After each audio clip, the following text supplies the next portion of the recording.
안녕하세요. 뚠자입니다. 오늘은 극초음속 미사일에 대해 알아보도록 하겠습니다.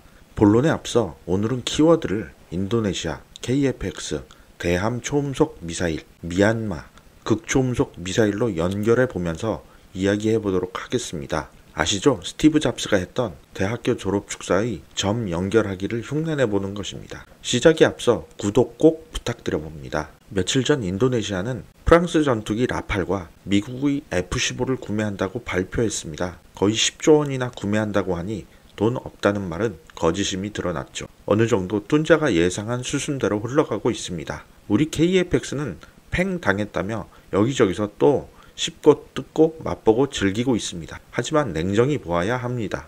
인도네시아는 고객일 뿐입니다.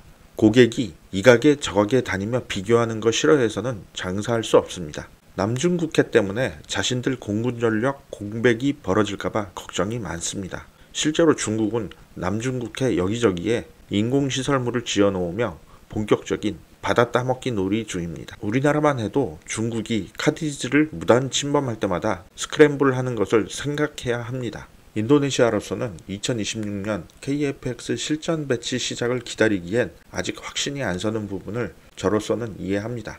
당연히 대한민국 국민 입장으로서 무척 불쾌하고 인도네시아의 일련의 행동들이 무례해 보입니다. 하지만 그들로서는 지극히 자신들의 국익에 부합하는 일종의 보험 성격으로 봐야죠. 전투기 개발 경험 많은 미국조차도 F-35 개발에 걸린 시간을 생각해보면 답이 나옵니다. 2000년에 시험 비행을 시작했고 2016년에서야 기본 운용 능력을 얻어 실전 배치했으니 말입니다. 그러니 돈 주고 구매하는 입장에서는 한국이 잘 하기야 하겠지만 100%라고 확신을 갖기는 힘들겠죠. 더구나 여기저기서 6세대 이야기도 나오니 어쩐지 돈만 내면서 후진 전투기를 가져가는 것 같기도 하고요. 그러니 새로 획득한 A사 레이더 기술이라도 내놓으라는 어거지를 부려보는 것입니다. 하지만 정작 KF-X가 제대로 개발이 완료되면 밀린 돈 다 지급하고 다시 숟가락 건지를 할 것입니다. 요즘 미국 공군도 슬슬 스텔스기에 대해 물음표를 제기하기 시작했거든요. 스텔스 성능 유지가 너무 어려운 일이기 때문입니다. 업그레이드 F-15로 전력 유지가 어쩌면 더 좋은 것 아닌가 하고 말입니다. 물론 우리는 인도네시아로부터 개발비는 다 받아내고 제품은 제 가격에 팔아야겠죠. 하는 짓 보면 양아치 같지만 고객이 흥정하는 것이니 적절히 대응하며 넘기면 될 뿐이라 생각합니다. 자, 그럼 미사일로 넘어가 보겠습니다. 얼마 전 KF-X 관련 초음속 공대함 미사일 그래픽이 공개되었습니다. 마하 2.5 이상이며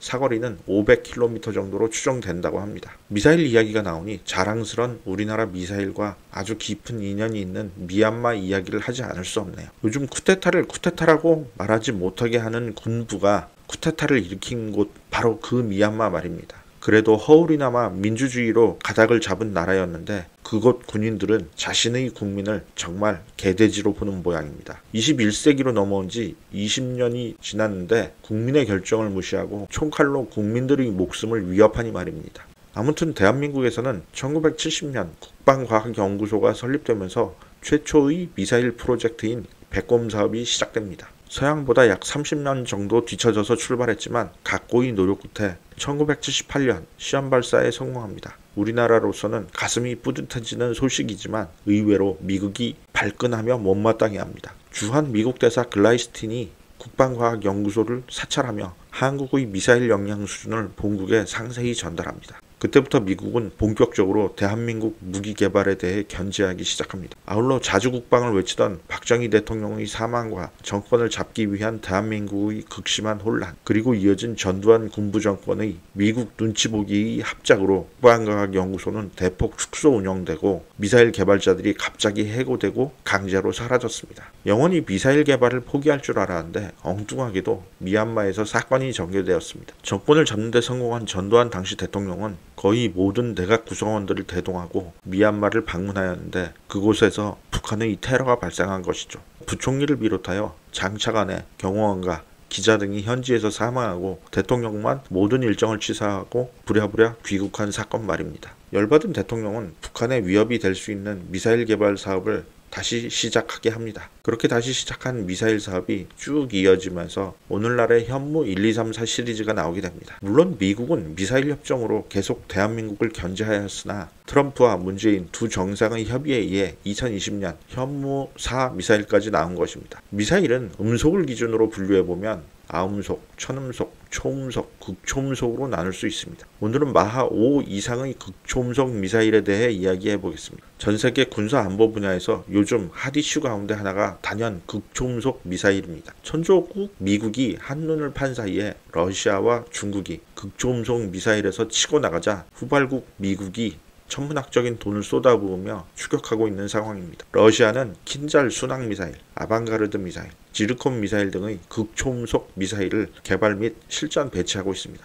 중국도 마하 5의 둥펑 17을 실전 배치 중이며 재원이 확실하게 밝혀지지 않은 둥펑 100을 개발 중입니다. 인도도 극초음속 미사일을 갖고 있습니다. 다급해진 미국은 적극 개발에 나서 2020년 12월에 마하 20의 AGM을 선보이며 적극 행보에 나섰습니다. 일본도 2023년까지 초기 버전을 개발하고 2026년에는 대함용 극초음속 미사일로 업그레이드한 후 2030년까지는 극초음속 순항 미사일의 배치를 완료하겠다고 합니다. 또한 북한에서는 지난달인 2021년 1월에 김정은이 조선노동당 8차 대회에서 북한도 극초음속 미사일 설계를 끝냈다고 발표하였습니다. 여유만 되면 언제든 개발에 나설 것으로 보입니다. 한편 대한민국은 2020년 8월 당시 국방장관이 국방과학연구소 설립 50주년 기념사에서 극초음속 미사일 개발 계획 존재를 밝혔으며 연말인 12월 전군 지휘관 회의에서도 본격 개발에 나설 것이라고 하였습니다. 지금의 현무 미사일을 업그레이드한 1차 버전과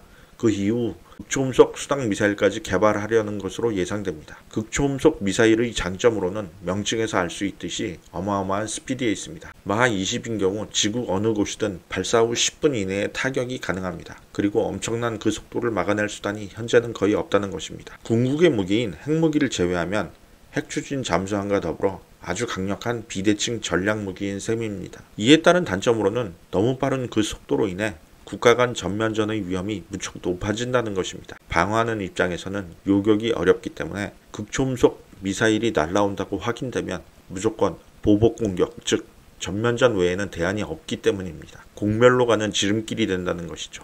개발이 어렵고 비용이 많이 들어가는 것은 단점이라기보다는 당연한 이야기가 됩니다. 그러면 그러한 속도를 가능하게 하는 극초음속 미사일에 들어가는 엔진을 비교해 보겠습니다. 극초음속을 낼 수 있는 엔진은 로켓, 램제트, 스크램제트, 그리고 펄스 데토네이션 엔진 등이 있습니다.